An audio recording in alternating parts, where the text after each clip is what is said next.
The aroma of fried food, the twang of live country music, and the laughter of children filled the warm summer air at the Riverview Country Festival.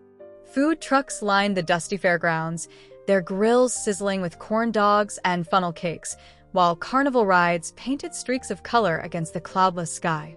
Families wandered between game booths, children clutching sticky cotton candy, their faces painted with butterflies and superhero masks. Frank the Tank Thompson observed it all from his usual spot under a towering oak tree near the main stage. His weathered hands rested on the controls of his mobility scooter, while his service dog Max, a German shepherd with intelligent eyes, lay alert at his feet. Despite his seated position, Frank's presence commanded attention, shoulders straight, jaw set, eyes constantly scanning the crowd with the practiced vigilance of someone who'd spent years watching for threats. The locals knew his story well. 3 tours in Afghanistan, 2 Purple Hearts, and countless lives saved had earned him his nickname. These days, he spent his time mentoring younger veterans and working with service dogs, though the fire that had earned him his reputation still burned bright in his steel blue eyes. The peaceful afternoon shattered when 5 motorcycles roared into the festival parking lot, their engines deliberately gunned to draw attention. The riders, clad in leather vests decorated with crude patches, swaggered through the crowd like they owned the place. Their leader, a tall man with a scraggly beard and faded tattoos, spotted Frank and Max, nudging his companions with a smirk. "Well, look what we got here, boys," he drawled, sauntering over. "Nice wheels, old-timer. That for your victory lap." Another biker circled behind Frank, leaning down to mock whisper, "What's this, your emotional support mat? Guess even tough guys need a crutch, huh?" Frank remained motionless, one hand resting calmly on Max's leash while the other gripped his metal cane. The service dog's ears perked forward, muscles tensing as he sensed the growing hostility. Festival goers began backing away, conversations dying as they noticed the confrontation brewing. The situation exploded when the 3rd biker raised his boot toward Max, aiming a kick at the dog's ribs. In that instant, Frank's years of combat training took over. His scooter pivoted with military precision, the movement so swift it caught everyone off guard.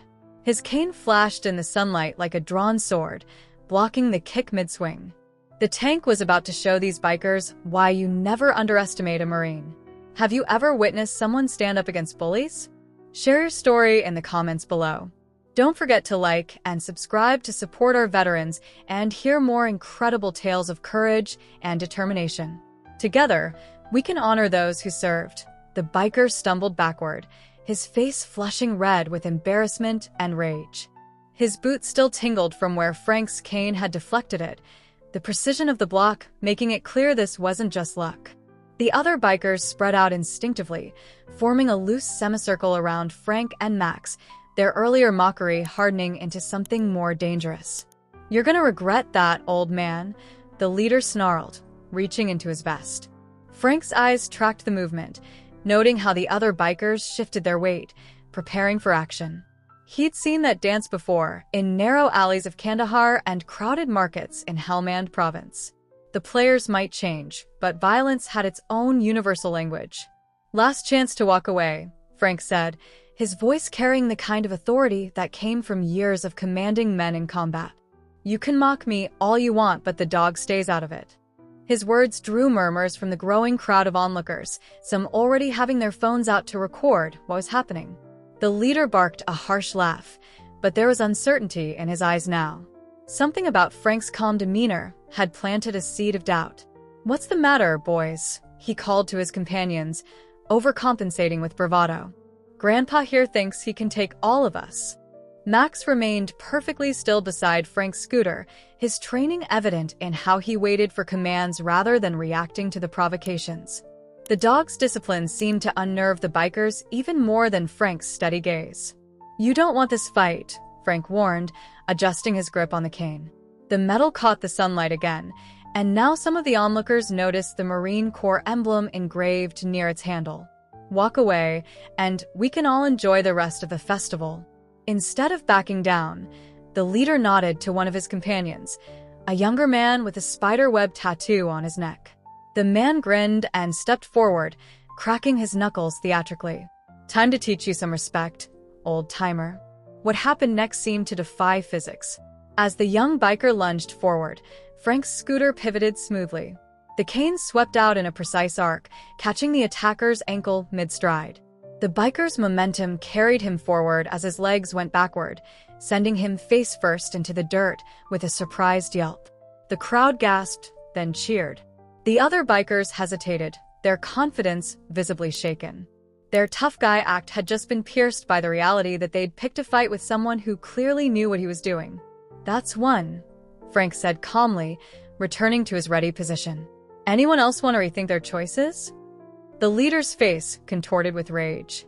He pulled something from his vest, not a weapon, but a set of brass knuckles that glinted dully in the sunlight. "Get him," he roared, and the remaining bikers surged forward together. Frank's world narrowed to the space around him and Max, muscle memory from countless training sessions taking over. His scooter became a pivot point, the cane an extension of his arm as he deflected blows and struck pressure points with surgical precision. Max stayed exactly where he was trained to be, becoming an obstacle that forced the attackers to watch their footing. One biker caught a swift strike to his knee and went down howling. Another received a precise jab to the solar plexus that left him gasping for air. The leader swung his brass knuckles in a wild arc, but Frank had fought tougher opponents in worse conditions.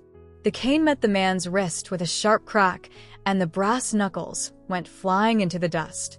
The festival had transformed into an impromptu arena, with families backing away to form a wider circle around the confrontation. Mothers pulled their children behind them, but nobody left.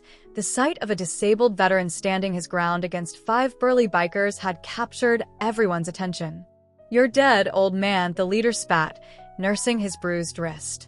But his voice cracked slightly, betraying his growing fear. He'd expected an easy target, someone to intimidate for cheap laughs. Instead, he'd found himself facing a man who moved with the practiced efficiency of someone intimately familiar with violence. Frank remained centered in his scooter, his breathing steady and controlled. "That's what the Taliban used to say," he remarked dryly, causing several onlookers to chuckle nervously. They weren't right either. The remaining bikers who could still stand began circling again, but their movements were more cautious now. One clutched his ribs where Frank's cane had found its mark, while another limped from a precisely delivered strike to his knee. The leader's eyes darted between his fallen companions and the steadfast veteran before him, his bravado crumbling with each passing second. From somewhere in the crowd, a voice called out, "Give em hell, tank." The nickname rippled through the onlookers, and soon others joined in, their cheers growing louder. The atmosphere shifted palpably. What had started as an act of bullying was becoming a public humiliation for the bikers. One of the younger bikers, barely out of his teens, began backing away. "Boss," he muttered, "maybe we should dash." "Shut up," the leader roared, but his authority was slipping. Everyone could see it now. The Emperor had no clothes, and his tough guy facade was cracking under the steady gaze of a real warrior. A siren wailed in the distance, growing closer. Someone had called the police, but Frank knew this had to end before they arrived. He'd seen that desperate look in the leader's eyes before, the kind that led men to make stupid, dangerous decisions. "Last chance," Frank offered, his voice carrying across the now silent festival grounds. "Walk away now, and we can all forget this happened." The leader's response was to pull a switchblade from his boot, the blade snapping open with a metallic click that caused gasps from the crowd. Max's ears flattened, but the dog held his position, trained to stay calm even in the face of direct threats. "Now you've done it," Frank sighed, almost sounding disappointed. His hand shifted slightly on his cane, adjusting his grip for what was to come. "Bringing a knife to a cane fight. Who taught you tactics?" The leader lunged forward with a roar, blades slashing in a wild arc. But Frank had spent years training younger Marines in close-quarter combat, and a desperate man with a knife was nothing new.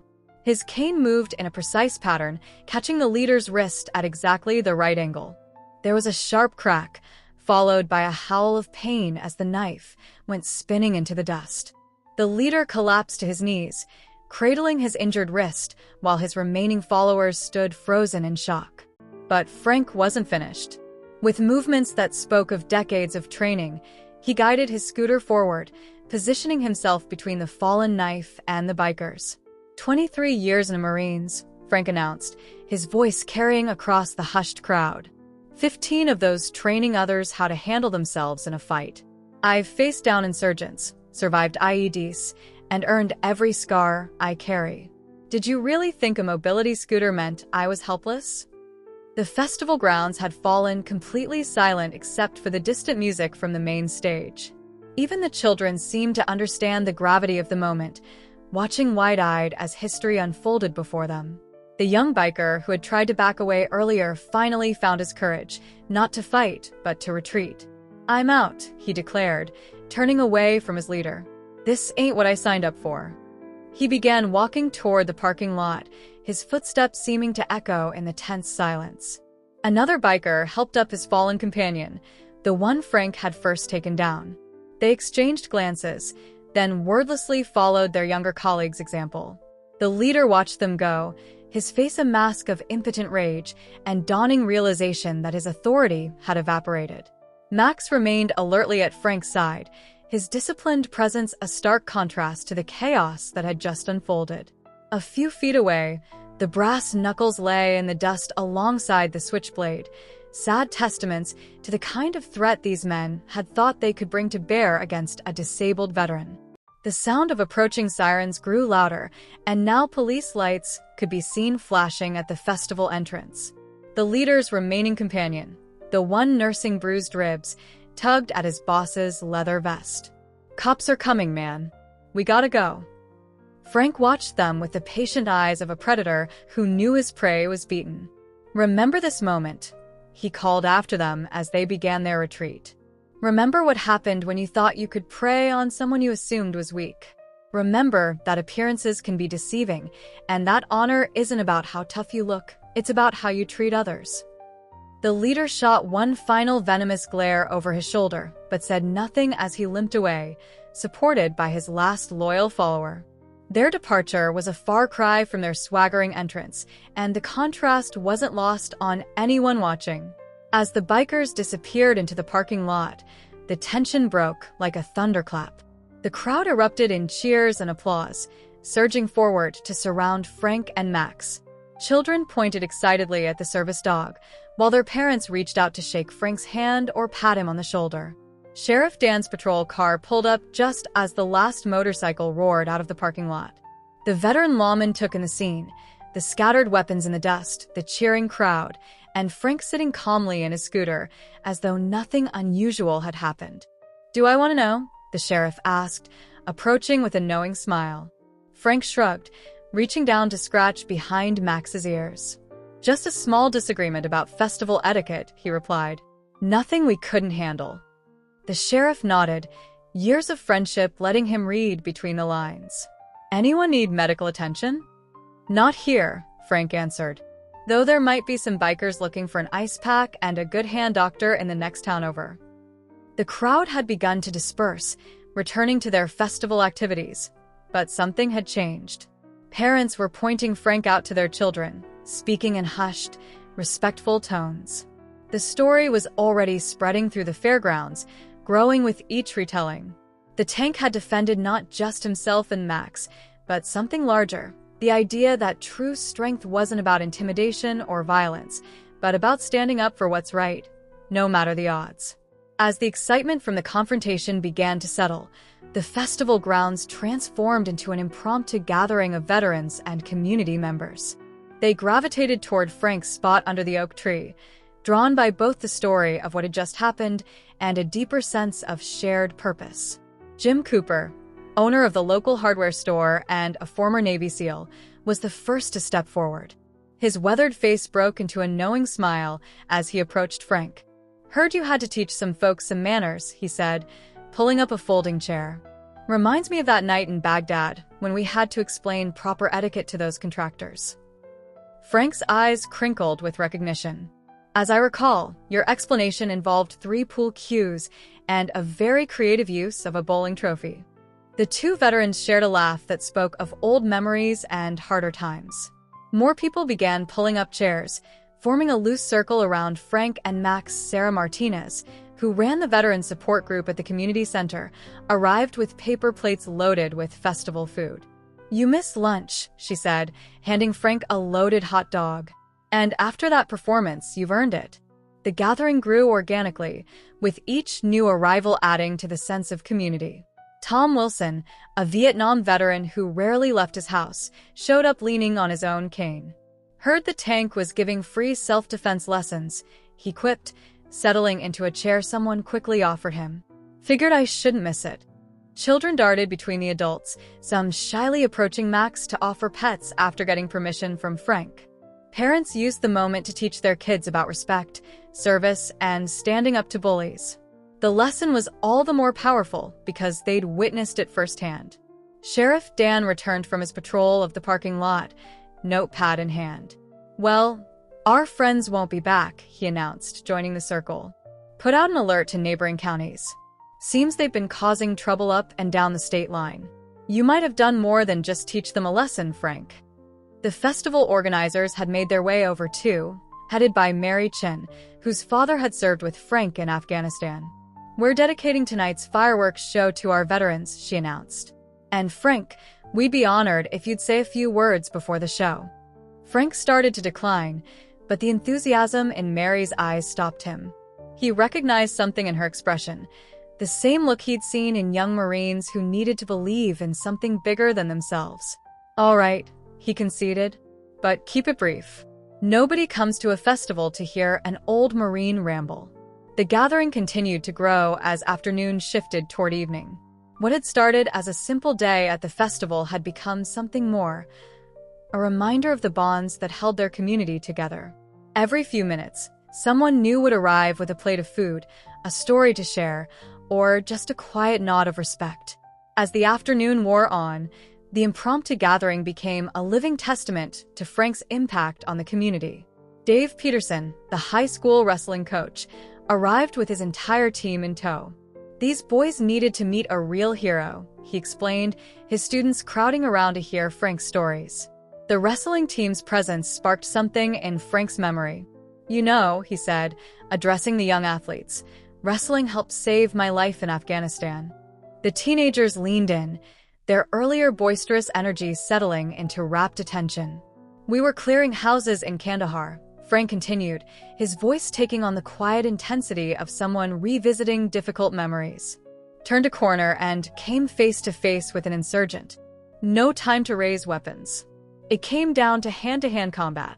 Those years I spent on the wrestling mat gave me the muscle memory I needed to survive." Coach Peterson nodded approvingly as his team absorbed the lesson.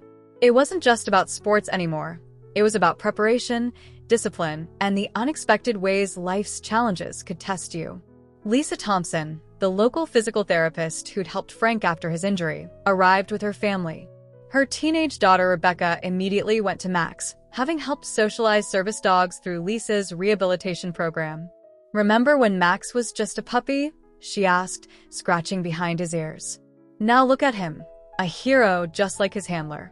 The mention of Max's training sparked a round of stories about the service dog program Frank had helped establish. Veterans from neighboring counties had started bringing their dogs to train with him, drawn by his unique combination of military experience and gentle patience with both animals and their handlers. "Before Frank started the program, we had to send our vets 2 states over for service dog training," Sheriff Dan commented. "Now we've got people coming here from all over the Midwest. Changed a lot of lives, that program has." Mike O'Reilly, owner of the local diner, pushed through the crowd with a cart of coffee and hot chocolate. "On the house," he insisted when Frank tried to wave him off. "Least I could do after you helped my brother when he came back from Iraq. Never seen a man so lost until you got him involved with the dog training. Now he's running his own K-9 unit in Colorado." The stories continued as the sun began its descent toward the horizon. Each new arrival added another thread to the tapestry of Frank's influence on their community. There was Jenny Martinez, whose son had been ready to drop out of school until Frank's mentoring program gave him direction. And old Bill Cooper, who'd survived 3 heart attacks but swore his daily walks with Frank and Max had given him a new lease on life. What became clear as the stories unfolded was that Frank hadn't just defended himself against the bikers. He'd been defending a community that he'd helped build, one small act of kindness at a time. The tank wasn't just a nickname from his Marine days. It was a testament to his unwavering strength in supporting others, even when his own path had been darkest. As evening approached, the gathering took on a more purposeful tone. Sheriff Dan pulled Frank aside, joined by several other veterans and community leaders. "Those bikers," the sheriff began, his voice low but urgent, "they're part of a larger group. Been causing trouble up and down the state line, targeting small towns during festivals and events." Frank nodded, having suspected as much from their behavior. "They'll be back," he said, not as a warning but as a statement of fact. "Men like that can't handle being humiliated. They'll want to save face." Jim Cooper leaned in, his SEAL training evident in how he automatically surveyed their surroundings while speaking. "Already got calls from some buddies in neighboring counties. Word is these guys run with a bigger crew out of River City. They've been growing bolder, moving from simple intimidation to organized harassment." The festival continued around them, but this smaller group had formed a tactical discussion that felt familiar to the veterans present. Sarah Martinez, who'd been quietly listening, pulled out her phone and displayed a series of social media posts. They've been bragging about their operations online. Looking at their patterns, they hit the same towns multiple times, each time with more people. Frank's tactical mind began working, processing the information like he used to do during mission briefings. "They're testing responses," he observed, "seeing which communities fight back and which ones fold. Classic insurgency tactics, just on a smaller scale." Mayor Thompson joined their circle, his usual political smile replaced by genuine concern. "What do you need from the city, Frank? Whatever it takes to protect our people, you've got it." The group expanded their huddle as more community leaders joined in. The owner of the local gun range offered free training sessions for anyone who wanted to learn proper self-defense. The high school principal suggested implementing Frank's veteran mentorship program more broadly, creating a network of support and awareness throughout the younger generation. "We're not just defending against bullies," Frank explained to the growing strategy session. "We're building community resilience. Every person who stands up, every kid who learns to protect themselves and others, every business owner who refuses to be intimidated, they all become part of the solution." The discussion evolved into a comprehensive community action plan. The local tech-savvy teenagers offered to create an alert system using social media. Business owners began coordinating security camera installations. Veterans volunteered to patrol during future events, not as vigilantes, but as trained observers who could spot trouble before it started. What had begun as a response to one incident was transforming into something larger, a community rediscovering its strength through unity. Frank watched it unfold with quiet pride, recognizing the same spirit of cooperation he'd seen in his Marine units during the toughest missions. As night fell over the festival grounds, the impromptu planning session had evolved into something resembling a military command center, albeit one operated from picnic tables and lawn chairs. Veterans from 3 counties had arrived, drawn by text messages and phone calls spreading the word about the afternoon's events. Rebecca Chun, the festival organizer's teenage daughter, had created a digital map marking all reported incidents involving the biker gang. Red pins dotted the display on her laptop, revealing a clear pattern of escalating activities. "They always return," she explained, her fingers flying across the keyboard. "Usually within 2 weeks, with reinforcements." Frank studied the pattern, his years of tactical experience recognizing something familiar. "They're not just bullies," he observed. "They're organized. These attacks aren't random. They're probing for weak points, looking for communities they can control through fear."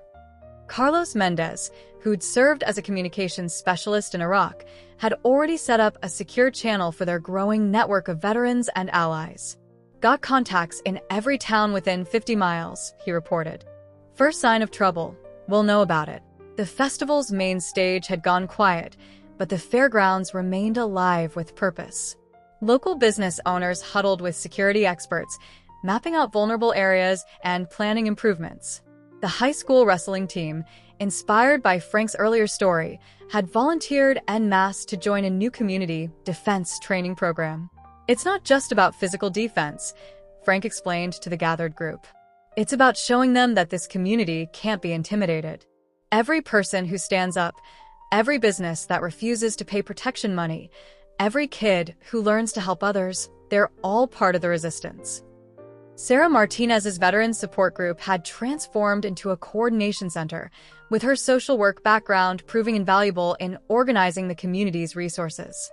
"We're identifying at-risk businesses," she reported, setting up support networks for anyone who might be targeted. As midnight approached, the festival grounds had emptied of regular attendees, but the core group remained, finalizing their plans. Sheriff Dan surveyed the gathered crowd, veterans, business owners, teenagers, parents, all united in purpose. "Never seen anything like this," he muttered to Frank. "One afternoon, and you've turned the whole town into a unified force." Frank shook his head, watching Max doze peacefully at his feet. "I just showed them what they already had inside them. Sometimes people just need a reminder that they're stronger than they think." The meeting concluded with a sense of readiness rather than fear. They knew the bikers would return, probably soon, but the community would be ready. Not with violence or vigilante justice, but with the organized resistance of people who had rediscovered their collective strength. As the last participants headed home, Frank remained under his oak tree, contemplating the day's events. What had started as a simple afternoon at the festival had become a catalyst for change. The bikers had thought they were intimidating one old veteran. Instead, they had awakened a community's warrior spirit. Max stirred at his feet, alerting him to approaching footsteps. It was Mary Chen, carrying a stack of papers.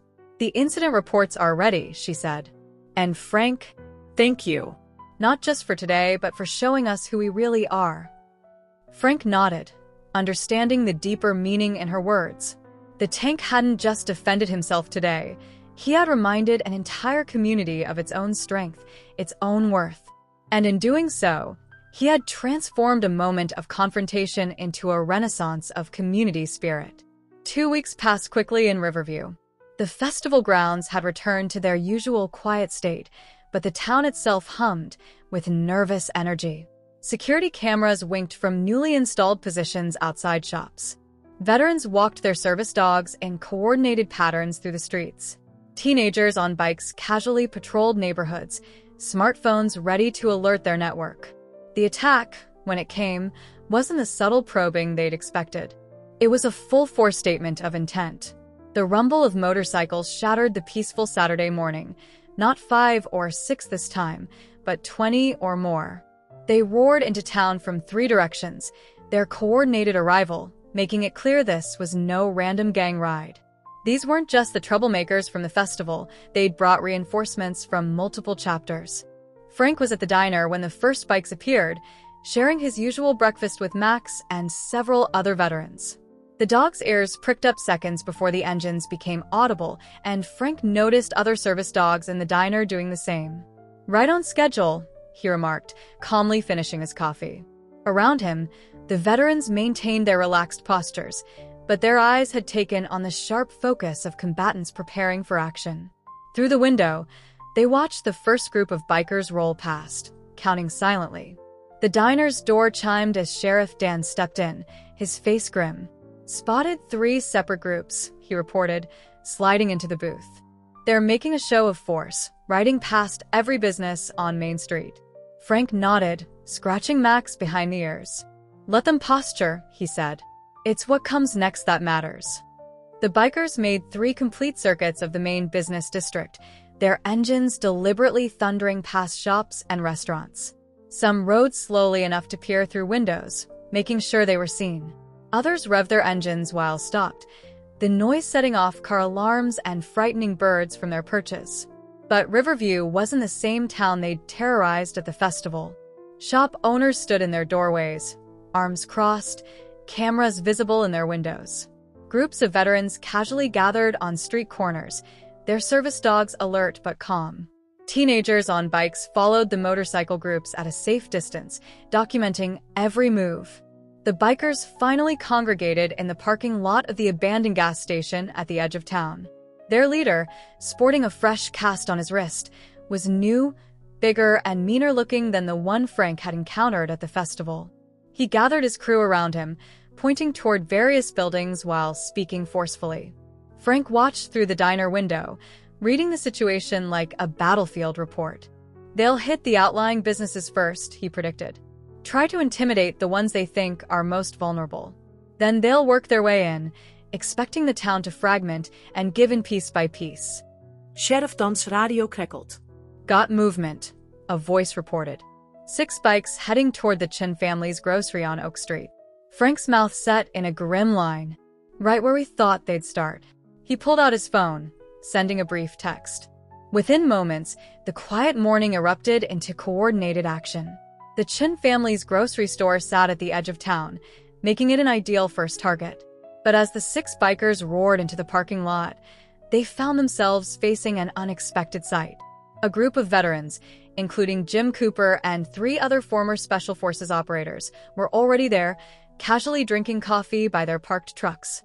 Mary Chin stood in the doorway of her family store, phone held high, live streaming everything. Behind her, the wrestling team coach and several of his largest athletes stocked shelves, their presence far from coincidental. The bikers cut their engines, the sudden silence heavy with tension. Their leader, a tall man with a snake tattoo crawling up his neck, swaggered toward the store. "Nice place you got here," he called out, his voice dripping with false friendliness. "Shame if anything happened to it." "Is that a threat?" Mary asked clearly, her phone still recording.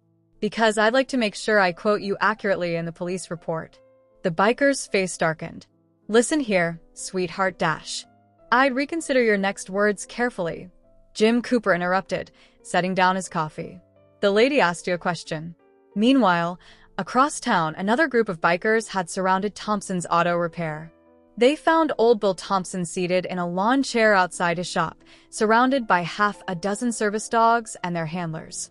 The dogs sat alertly, their training evident in how they watched the bikers without showing aggression. "We're just here to talk business," one biker announced, trying to sound authoritative. Bill spat into the dirt. "Son, I've been running this shop since before you were born. Only business I'm interested in is fixing cars. Now either bring me something with an engine that needs work or move along." The bikers' frustration mounted as they encountered similar scenes at every target. The hardware store was hosting a veterans meeting. The local bar had its own contingent of former Marines playing pool. Even the small bookstore had a self-defense class underway, visible through its front windows. Back at the diner, Frank monitored the situation through a steady stream of text updates. The biker strategy was falling apart in the face of Riverview's unified resistance. But he knew this was just the beginning. "They're regrouping," Sheriff Dan reported, watching through binoculars as bikes began returning to the gas station staging area. "Leader's not happy." Frank guided his scooter toward the door, Max falling into position beside him. "Then it's time we had a chat with him, before this escalates any further." The sheriff raised an eyebrow. "You sure that's wise?" "Sometimes," Frank replied, "the best defense is making your opponent realize they've already lost." Frank guided his scooter down Main Street, Max walking steadily beside him. Sheriff Dan followed a few paces behind, hand resting casually on his holster. As they approached the abandoned gas station, the gathered bikers noticed them, their chatter dying down to watchful silence. The new leader stepped forward, his massive frame casting a long shadow in the morning sun. Up close, Frank could see the man's patches marked him as the president of the River City chapter. This wasn't just a revenge mission, this was a power play to establish territory. "You must be the tank," the leader growled, trying to loom over Frank's scooter. "Heard you gave some of my boys trouble. Name's Razor." He flexed his hands, knuckles cracking ominously. "Interesting choice," Frank replied calmly. "Most men who need to call themselves Razor aren't actually that sharp." A few snickers emerged from the gathered bikers, quickly silenced by their leader's glare. "You think this is funny, old man?" Razor snarled. "Look around. You see how many of us there are? Your little town can't hold out forever." Frank's expression remained unchanged. I see exactly how many there are. 23 bikes, 27 riders. 5 carrying concealed weapons, poorly I might add. 3 prospects trying to look tough, but scared out of their minds. And 1 leader who's about to learn a hard lesson about picking the wrong town. Razor blinked, thrown off by the precise count. You trying to intimidate me? No, Frank replied. I'm trying to educate you. See those cameras? He pointed to several buildings. Facial recognition software's been running since you arrived. Those teenagers on bikes? They've documented every license plate. The veterans scattered around town? They've identified most of your members already. He pulled out his phone, showing a screen full of text messages. Right now, police departments in 3 states are getting updated files on your operations. Insurance companies are being notified about potential fraud from your protection rackets. ATF is particularly interested in some of your side businesses. Razor's face had begun to pale slightly. Frank continued, his voice taking on the stern tone of a seasoned commander. But that's not your biggest problem. Your biggest problem is that you thought you could break this town by threatening its weakest members. Instead, you found out that Riverview has no weak members. Only strong ones who protect each other. As if on cue, vehicles began appearing at every exit from the gas station. Pickup trucks filled with veterans, patrol cars from neighboring counties, even a news van that had caught wind of the confrontation. The bikers found themselves quietly but effectively surrounded. So here's what's going to happen, Frank announced, raising his voice so all could hear. You're going to mount up and ride out of Riverview. You're going to forget this town exists. Because if you don't, if you try to retaliate against anyone here, everything we know about your operation goes public. And trust me, we know a lot. Razor's face contorted through a series of emotions, rage, disbelief, and finally, a grudging respect. He looked around at his gathered forces, noting how many were already backing their bikes away from the confrontation. You think you've won, he growled, but the threat in his voice had hollowed out. This isn't over. Actually, Frank replied, it was over 2 weeks ago, when you made the mistake of targeting a community instead of just an old veteran. You just didn't know it yet. Sheriff Dan stepped forward, badge catching the sunlight. I'd listen to the man if I were you. Right now, you can all ride away with clean records. 5 minutes from now, I start running plates and calling in favors from every department between here and the state line. The bikers began mounting their motorcycles without waiting for orders, the thunder of engines filling the air. Their formation had lost its military precision, becoming more like a retreat than a tactical withdrawal.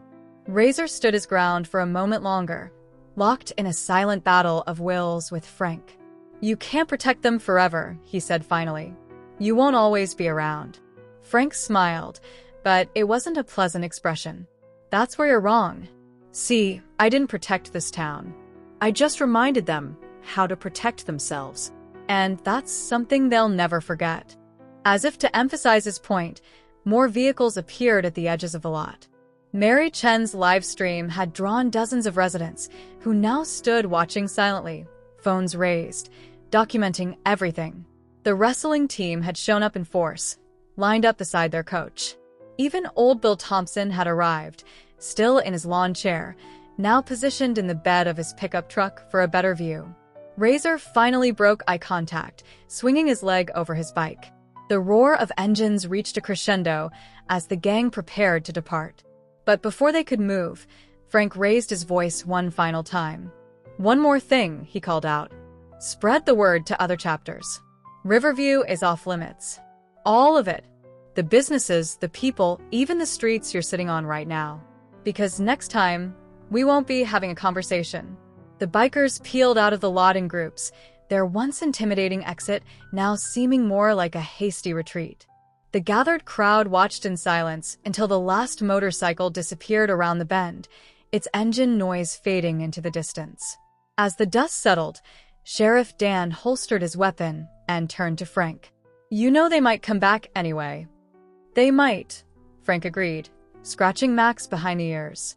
But they won't find the same town they left. We're not just defending our home anymore. We're defending our family. The crowd began to disperse, But there was a new energy in their movements, a pride that hadn't been there before. They had faced down a threat not through violence, but through unity and preparation. The tank hadn't just taught them how to fight, he had taught them how to stand together. Mary Chen's live stream had captured everything, and already the comments were flooding in from neighboring towns asking for advice on setting up their own community defense networks. What had started as one town's stand against intimidation was growing into something larger, a movement of communities rediscovering their collective strength. That evening, Frank sat alone in his modest home on the outskirts of town, surrounded by the quiet he'd grown to appreciate since leaving the Marines. Max lay at his feet, occasionally lifting his head to check on his handler before settling back into a light doze. The walls of Frank's study told the story of his service through carefully arranged photographs and medals. A purple heart hung beside a picture of his old unit, their faces young and determined, taken just days before. The IED that changed everything. The Bronze Star with Combat V device sat in a simple frame, its citation describing actions Frank preferred not to discuss. He wheeled his scooter to the window, watching the sunset paint the sky in shades of orange and purple. Today's confrontation had stirred something in him, memories of leadership, of responsibility, of the weight that came with protecting others. He'd spent years trying to leave that life behind, focusing on his own recovery and the quiet routine of small-town life. "What do you think, Max?" he murmured. The dog's ears perked up at his name. "Did we just start another war?" His phone hadn't stopped buzzing since the bikers left. Messages from other towns asking for advice, veterans offering support, even a few reporters seeking interviews.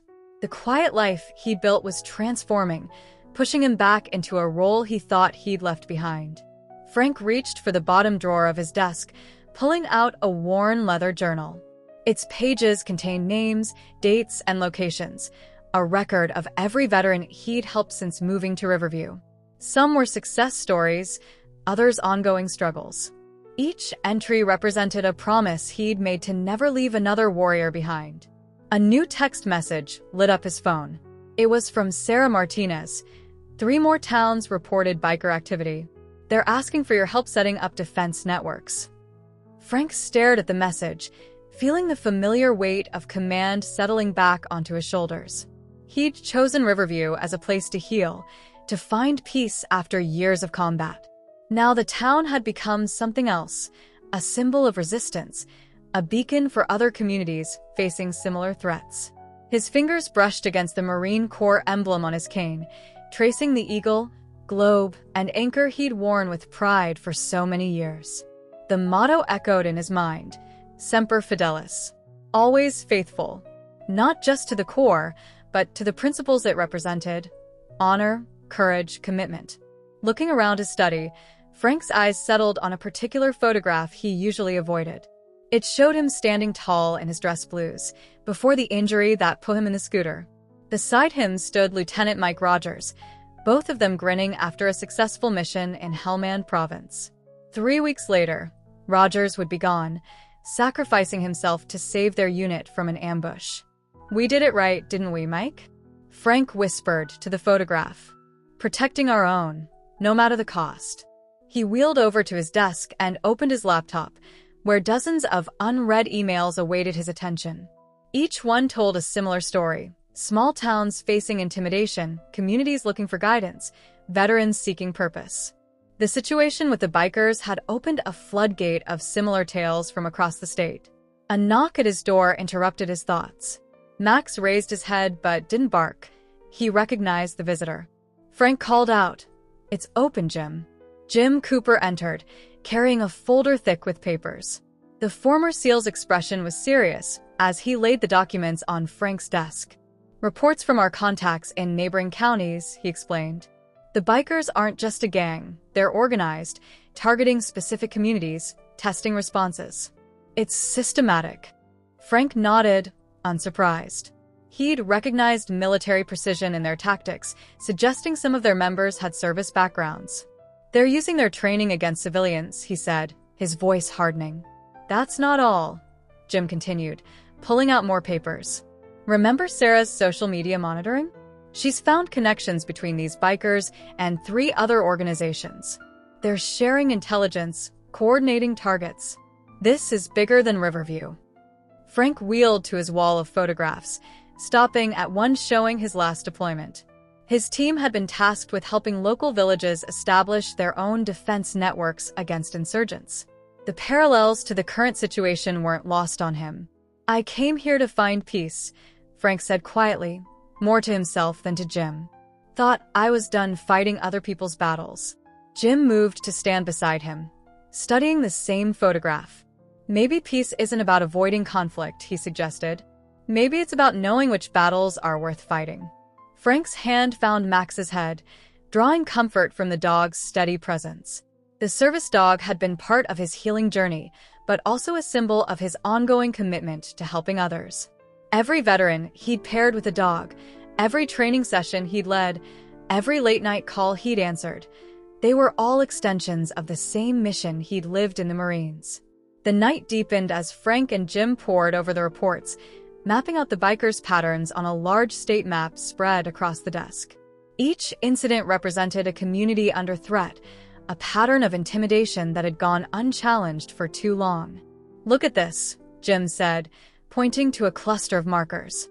"They start with small shows of force, then escalate to property damage, then move on to direct threats.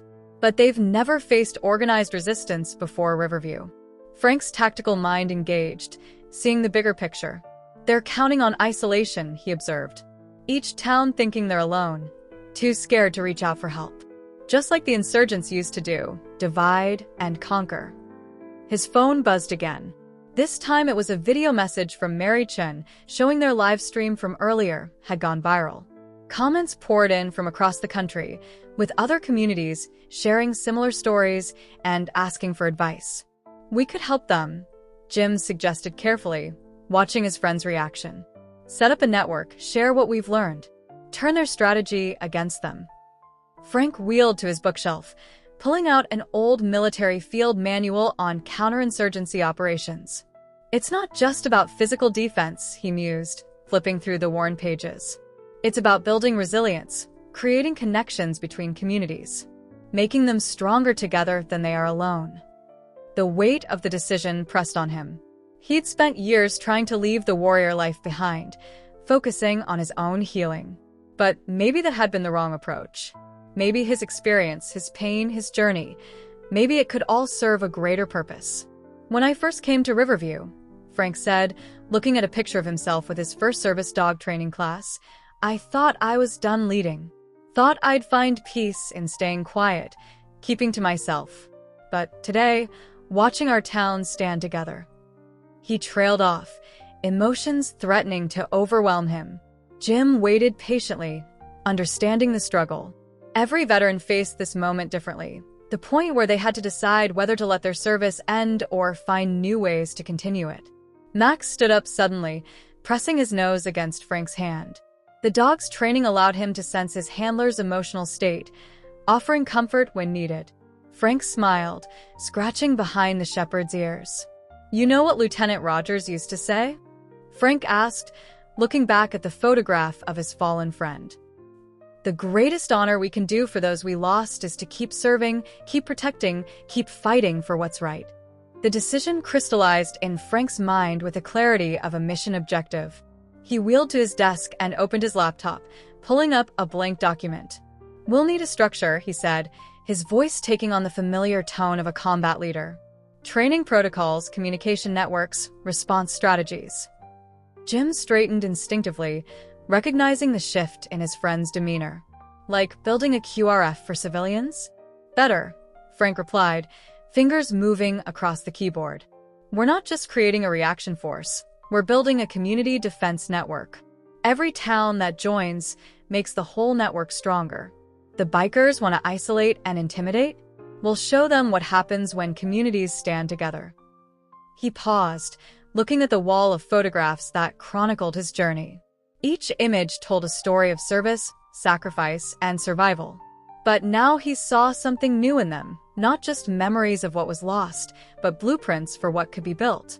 "All these years," Frank murmured, "I thought I was just trying to heal. But maybe healing isn't about getting back to who you were. Maybe it's about becoming who you need to be. Max rested his head on Frank's knee, and in that moment, Frank remembered why he'd started the service dog program. It wasn't just about helping veterans cope. It was about giving them a new mission, a new purpose. Now he had the chance to do the same thing on a larger scale. "Send out the word," he told Jim, his voice firm with conviction. "Tell Sarah to set up a secure communication channel. Contact every veteran group within 100 miles. We're going to teach these communities what we learned in Riverview, how to stand together, how to protect their own." Jim nodded, already pulling out his phone. "And the bikers?" Frank's expression hardened, but there was a glimmer of purpose in his eyes that hadn't been there before. They wanted to make an example of Riverview. Well, they succeeded, just not the way they planned. "We're going to turn this town into a model that others can follow. And when they come back, and they will come back, they'll find something they've never faced before, a community that knows its own strength." He wheeled to the window, watching the stars emerge in the darkening sky. The quiet life he'd sought might be over, but in its place, he'd found something more valuable, a chance to serve again, to protect again, to lead again. Not despite his injuries, but because of them.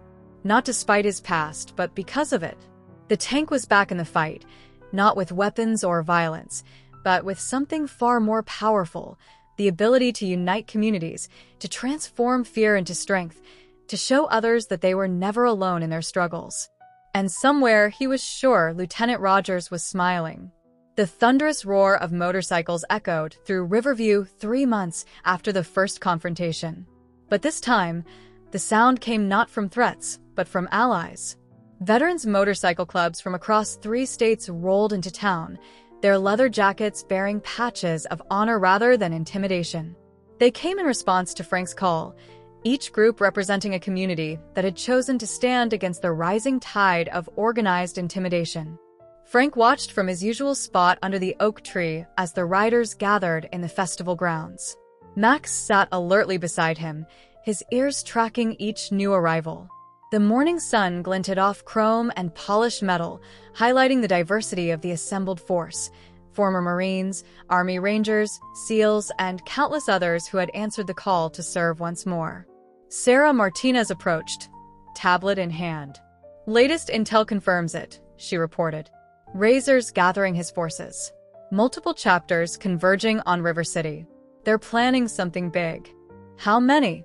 Frank asked, though he already knew the answer from his own sources. "Over 100 bikes," she replied. "They're calling in favors, pulling in every chapter that owes them. Word is they're tired of looking weak after what happened here." Frank nodded, unsurprised. He'd been expecting this since their last encounter. The bikers couldn't allow Riverview's defiance to go unanswered. It threatened their entire operation. But they'd waited too long, given Frank and his network too much time to prepare. Jim Cooper emerged from the crowd, followed by representatives from 12 different towns. Each community had its own story of standing up to intimidation, of learning to defend itself using the methods Frank had developed. What had started as Riverview's resistance had grown into a movement. "Perimeter teams are in place," Jim reported. "Got spotters on every road into the county. Early warning system is up and running. The moment they move, we'll know." Frank surveyed the gathered forces, not just bikers, but ordinary citizens who had trained for months under veteran guidance. The hardware store owner who now coordinated emergency communications. The high school coach who had turned his wrestling team into a rapid response unit. Mary Chin, whose live streams had evolved into a sophisticated intelligence network. "They think they're coming to punish one town," Frank said, his voice carrying across the quiet gathering. "Instead, they're going to find an army." The first warning came at dawn. A teenager on her paper route spotted the advance scouts, 3 bikes moving quietly through the morning fog, checking Riverview's defenses. Within minutes, Frank's network lit up with alerts. Photos and locations pinged between phones, tracking the scouts' movements through town. "They're testing us," Frank explained to the gathered leaders in the community center. "Looking for weak points, gaps in our coverage." He gestured to the map spread across the table, marked with defensive positions and rally points. "Let them look." Let them think they're being clever. Sheriff Dan entered with fresh intelligence. Main force is gathering at the county line. Razor's got them staged in 3 groups. Looks like they're planning to hit us from multiple directions. Frank allowed himself a small smile, just like we expected. He turned to Mary Chen. How's our coverage? Mary's fingers flew across her laptop. Live feeds from every approach road. Drone coverage from the Richardson farm. 24 news organizations standing by to broadcast whatever happens. We're trending on social media in 6 states. The bikers had expected to find a scared town trying to defend itself. Instead, they were riding into a carefully prepared operation months in the making. Every business in Riverview had cameras covering its approaches. Veterans with combat experience were positioned at strategic points throughout the town. Even the local ham radio club had been integrated into the communications network. Remember, Frank addressed the room, we're not here to fight. We're here to show them that their tactics don't work anymore. Not here, not anywhere. A buzz of messages swept through the room. The scouts were leaving, reporting back to their main force. Frank wheeled to the window, watching the morning sun burn away the last wisps of fog. In his ear, a small radio carried reports from his spotters. Main force mounting up. 3 columns moving out. Estimate 70+ bikes in first wave. Max pressed against Frank's leg, sensing the rising tension. Frank scratched the dog's ears, drawing strength from his steady presence. The moment of truth was approaching, not just for Riverview, but for every community that had joined their network. All units, stand by. Frank commanded into his radio. Remember your training. Remember why we're here. And remember, we are not alone. The thunder of approaching motorcycles began to build in the distance, growing louder with each passing moment. But this time, Riverview was ready. This time, they had something the bikers didn't understand and could never defeat: unity. The bikers' approach was meant to intimidate, a rolling thunder of engines, chrome glinting in the morning sun, leather-clad figures moving in tight formation. They poured into Riverview from 3 directions, their numbers even greater than intelligence had suggested.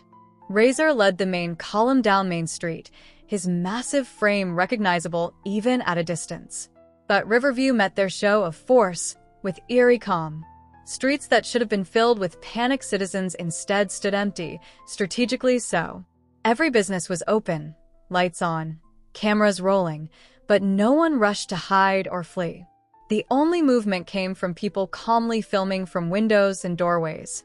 Frank positioned his scooter in the middle of Main Street, Max sitting alertly beside him. Behind him, arranged in a loose formation, stood 24 veterans in civilian clothes, their military bearing unmistakable. More were positioned throughout the town, unseen but ready. The bikers' formation split around Frank like a river around a stone, bikes filling the street on either side. The rumble of engines died to an idle, then silence as Razor cut his ignition and dismounted. His boots hit the pavement with deliberate force as he approached Frank. "Brought some friends this time," Razor growled, gesturing to the sea of bikes and leather-clad figures surrounding them. "Still feeling brave?" Frank's response was to key his radio. Now. Suddenly, the empty streets came alive. From every side street and alley, motorcycles emerged, dozens of them, then hundreds. Veterans clubs from 3 states, their bikes gleaming, their riders wearing patches that spoke of honor earned in real combat. They moved with practiced precision, filling in the gaps between buildings, surrounding the outsiders. "Funny thing about friends," Frank said calmly. "Real ones show up when you need them." Razor's face darkened as he realized his force was now surrounded. Beyond the veterans' bikes, more movements caught his eye. Shop owners standing in doorways, many wearing military ribbons. Teenagers on bicycles blocking side streets, phones live streaming everything.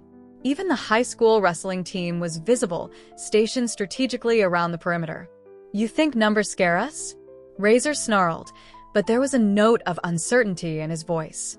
"No," Frank replied. "I think understanding scares you. Understanding that you're not dealing with one town anymore. You're facing every community you've ever threatened, every veteran who's decided to stand up, every citizen who's chosen not to be afraid. He gestured to Mary Chun, who stood nearby with her laptop.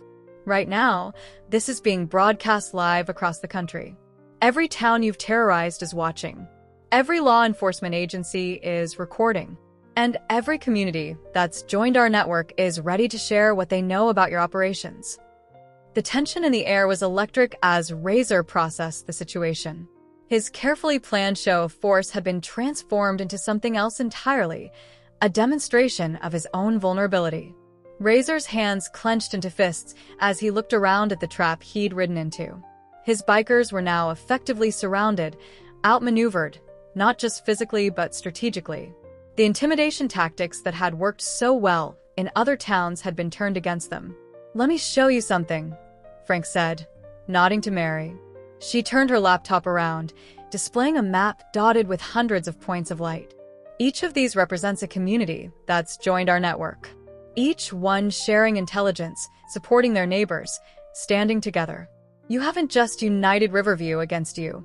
You've created an army of everyday citizens who've decided they're done being afraid. Sheriff Dan stepped forward, his badge catching the sunlight. "We've got enough evidence to keep our friends at the FBI busy for months. Every protection racket, every act of intimidation, every illegal operation you've run, all documented, all ready to go public." From the crowd of surrounding veterans came a new voice. "Remember me, Razor?" A figure stepped forward, one of Razor's former lieutenants, now wearing a different patch. 24 of your chapters have already flipped.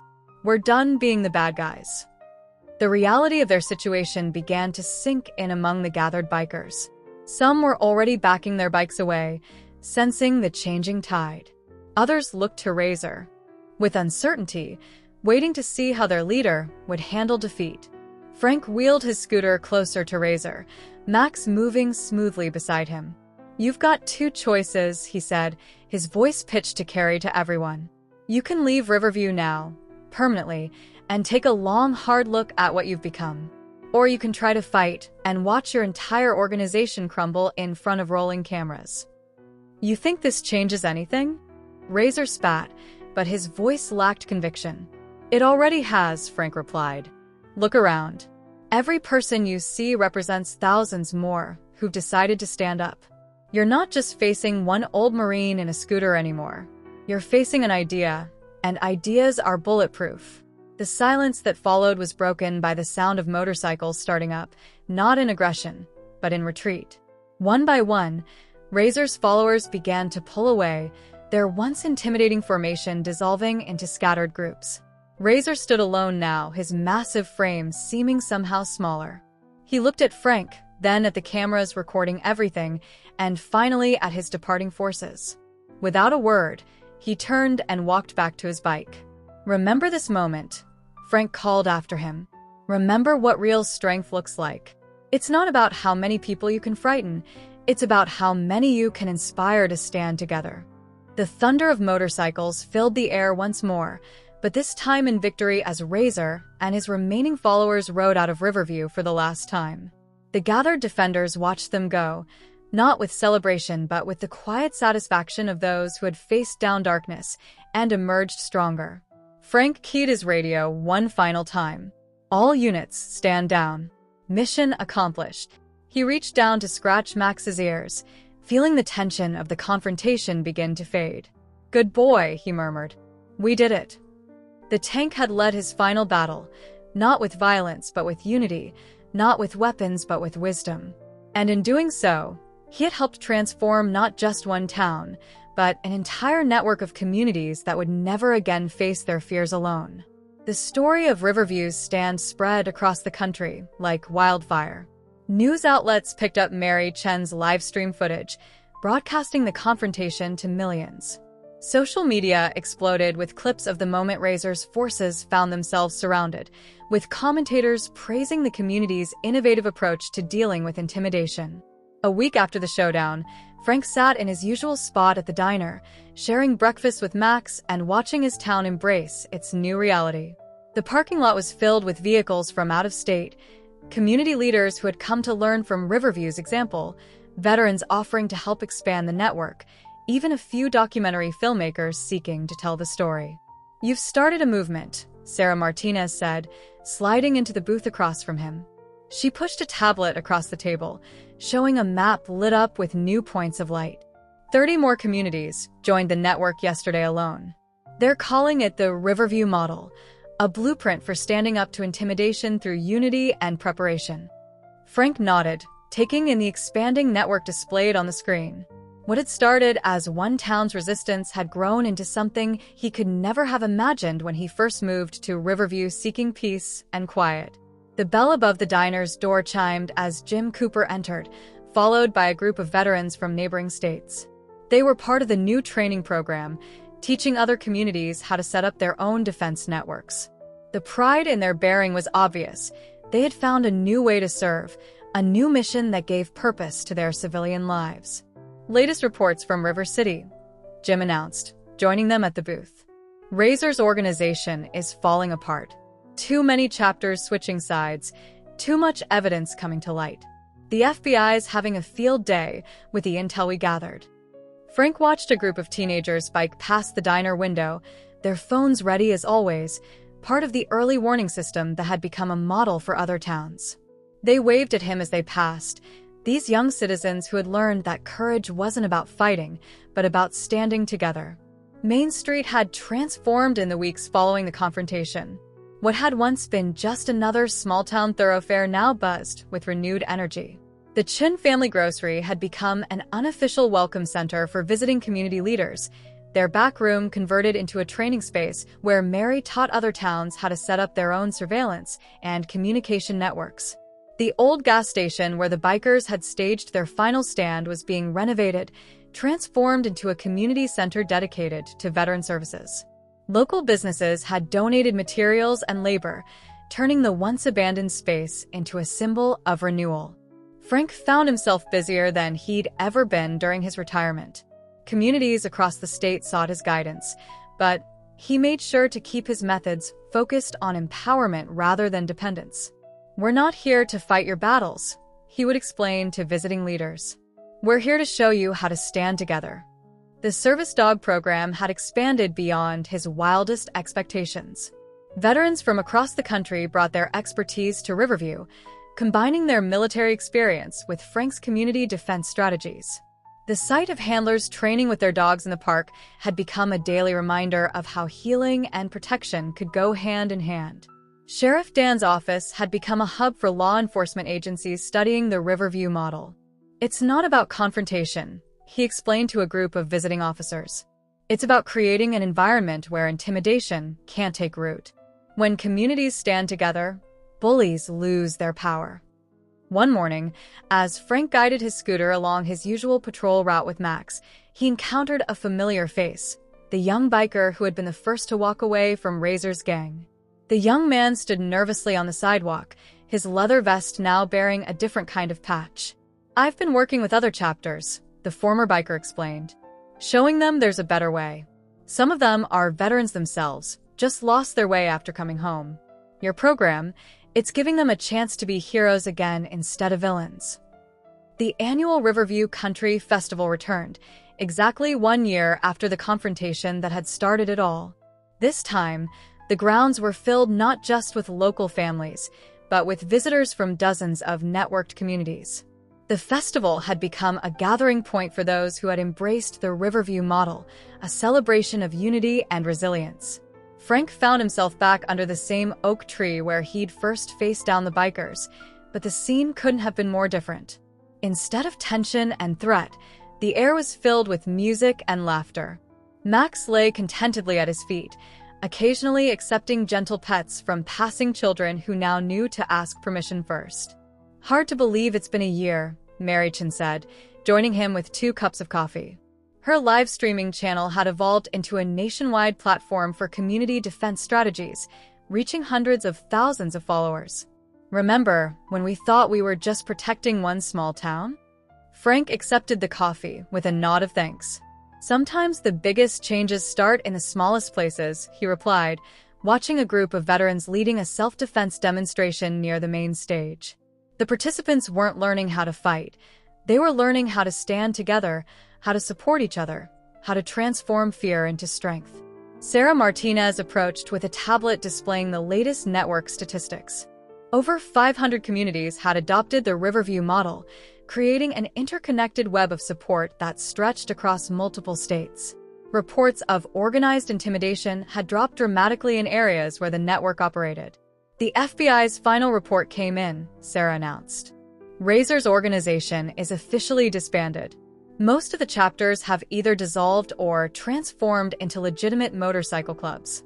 Some are even joining our network, using their skills to protect instead of intimidate. The festival's main stage had been dedicated to success stories from networked communities. Town after town shared their experiences, how they had overcome fear, how they had learned to stand together, how they had transformed threats into opportunities for growth. Lieutenant Rogers' widow had made the journey from across the country to see what her husband's old friend had built. She stood now at the edge of the crowd, watching Frank with tears in her eyes. "Mike would be so proud," she said when she finally approached. "You've taken everything he believed in, brotherhood, protection, service, and turned it into something even bigger than the Marines." Frank felt a familiar tightness in his throat. "He always said our duty didn't end when we took off the uniform," he replied. "Just had to find a new way to serve." As the festival's final evening approached, Frank was called to the main stage. The crowd that gathered wasn't just from Riverview anymore. It represented a movement that had grown beyond any single community. Veterans stood shoulder to shoulder with civilians, former adversaries now united in common purpose, all drawn together by a shared commitment to protecting what mattered most. "A year ago," Frank began, his voice carrying across the hushed gathering, "I thought I had left leadership behind. Thought my days of making a difference were over. I came to Riverview looking for peace, not realizing that sometimes peace has to be built, not just found." Max sat alertly beside his scooter as Frank continued. "What we created here isn't about fighting. It's not about intimidation or force. It's about remembering that true strength comes from standing together, from turning strangers into neighbors and neighbors into family." The setting sun painted the sky in shades of orange and purple, creating a backdrop that seemed to emphasize the significance of the moment.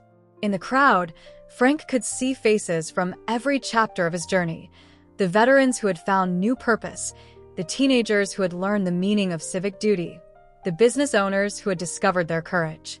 "The tank they called me in the Marines," he said, a slight smile crossing his face. "Thought it was about being unstoppable in combat. But now I understand it was never about the force you could apply. It was about being a foundation others could build on, a shield that protected more than just yourself." Mary Chen's cameras rolled as Frank concluded his speech, broadcasting to hundreds of networked communities across the country. "We face our challenges not alone, but together. We stand not as individuals, but as a community. And we remember that the greatest victory isn't in defeating an enemy, but in transforming them into allies." The applause that followed wasn't just for Frank, it was for every person who had chosen to stand up, to step forward, to be part of something larger than themselves. The network they had built would continue to grow, not through force, but through example, not through fear, but through unity. Later that night, as the festival wound down and the last visitors began to leave, Frank sat once more under his oak tree. Max dozed at his feet, and the stars began to emerge in the darkening sky. The peace he had sought when he first came to Riverview had finally found him, not in silence or solitude, but in the steady rhythm of a community that had learned to protect its own. A young girl approached, wearing a junior dispatcher badge from the network's youth program. "Mr. Thompson," she said, her voice full of conviction, "I want to be like you when I grow up." Frank smiled, recognizing in her eyes the same spark he'd seen in young Marines, in dedicated veterans, in committed citizens. "Be better," he told her. "Be yourself. And remember, true strength isn't in standing alone. It's in helping others stand with you." The tank's greatest victory hadn't been in combat, or even in facing down the bikers. It had been in showing others that they had the power to stand up, to unite, to transform fear into strength. And as he watched the next generation take up that legacy, He knew that his mission, his real mission, had only just begun. Disclaimer: this channel does not support or tolerate any form of discrimination, racism, prejudice, or violation of human rights.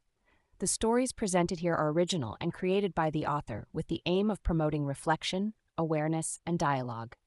All content is developed with respect for diversity and the dignity of all people.